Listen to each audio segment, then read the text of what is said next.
le dije yo, no me estés bromeando así, le dije, no.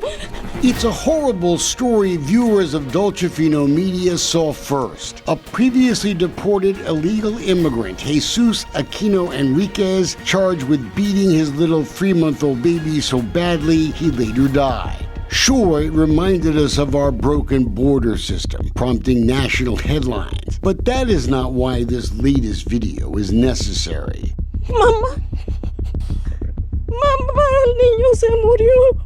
Mamá, el niño se murió. Little Abraham's short life must have been full of unimaginable pain, broken arms, legs, more than 20 fractured ribs, a bleeding brain. It's a working case, and so we can't go into any further information at this time.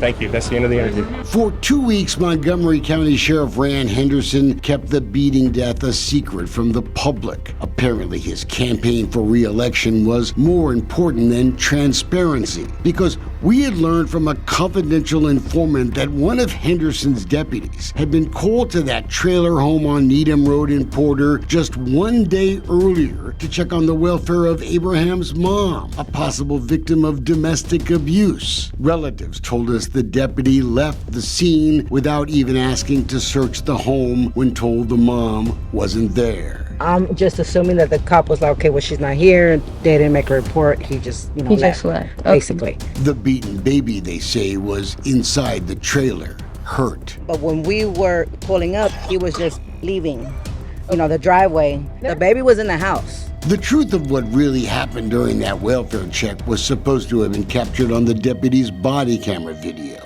But Sheriff Henderson, he has refused to release the video despite days of publicity. A lack of transparency that is disqualifying for a guy who wants to be re-elected as Montgomery County Sheriff. But now we know what else the sheriff is hiding. On that body camera video, we learn is a racial slur used by the deputy, who claims he was only repeating what one of the relatives said. How do we know? The guy kept calling him a n***, and he used the word n*** probably, 8 to 10 times. I said, did you tell him you was not a n***? What you're listening to is a secretly recorded phone call with Deputy Paris Ponton, whose promotion has been put on hold because of this botched welfare check. They were, ambiguous about how I used the word. It's just the fact that I said n***. In that phone call obtained by Dolcefino Media, the deputy claims this body cam video will show him knocking on the door with no answer. But did he ask anyone for permission to go inside? They watched my video, and basically they're trying to say that, had I actually done a welfare check, I might have saved that baby and that lady. But this recorded phone call reveals potential flaws in the sheriff's policies for handling these welfare checks. Reports of potential family violence, such as no requirement to even call back the person who first called in for help. See, there's no policy that specifies that I'm required to call the reportee back. As Montgomery County Sheriff, our county and your safety come first. I ask for your vote.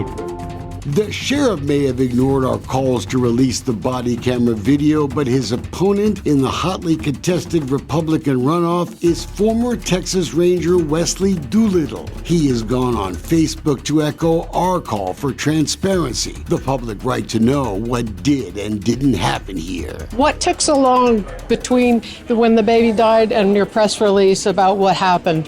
What's going on with that case? It's currently under investigation. The DA's office has it, and I'm going to refer comment to them. Under state law, we have now obtained previous calls for help from that trailer home address. 13 calls for the sheriff since last fall. We already knew about that welfare check on April 13th, the day before Abraham was rushed to the hospital. But there was at least one other welfare check weeks earlier, and the sheriff won't let us see the details. Together, we're working to help keep Montgomery County safe. The Montgomery County DA should be focused on punishing anyone who failed to protect this little baby. But instead, he now wants to waste taxpayer money investigating how we found out about the botched welfare check, the supposed release of confidential and sensitive police information. I went on X and Facebook to tell Brett Ligon to bring it on, and left a phone message for the first assistant DA, who put out that ridiculous press release that was clearly meant as more than a threat to us and the First Amendment. And Mr. Hawley, Wayne Dolcefino here. I read your press release, which I took as a threat to my company. Why is the district attorney even getting involved in the election for sheriff? Voters are smart. They know what the DA was really doing. The press release wasn't really about justice for baby Abraham. The DA was sending a message to try and silence the deputies who've been calling us with potentially damaging information on the incumbent sheriff. Like major problems in the way 911 calls were being handled, a whistleblower says taxpayers have been shortchanged, delays in answering calls for help. It would have to be a D or a D minus. We don't have support. We could miss 100 a day to 300 a day. Sheriff Henderson's aggressive investigation leads to an aggressive prosecution by my office. Last month, the DA went on record endorsing Sheriff Henderson. And his press release even suggested our video was trying to sway the election. What the hell does that have to do with a little baby? What does that have to do with the policies for welfare checks? What does that have to do with the right of taxpayers to see the body camera videos on cameras that they paid for? I thought conservatives were all about transparency, the public right to know. But Sheriff, you're failing that transparency test. Henderson fought our investigation into the county's controversial towing rotation years ago. How have you been avoiding me?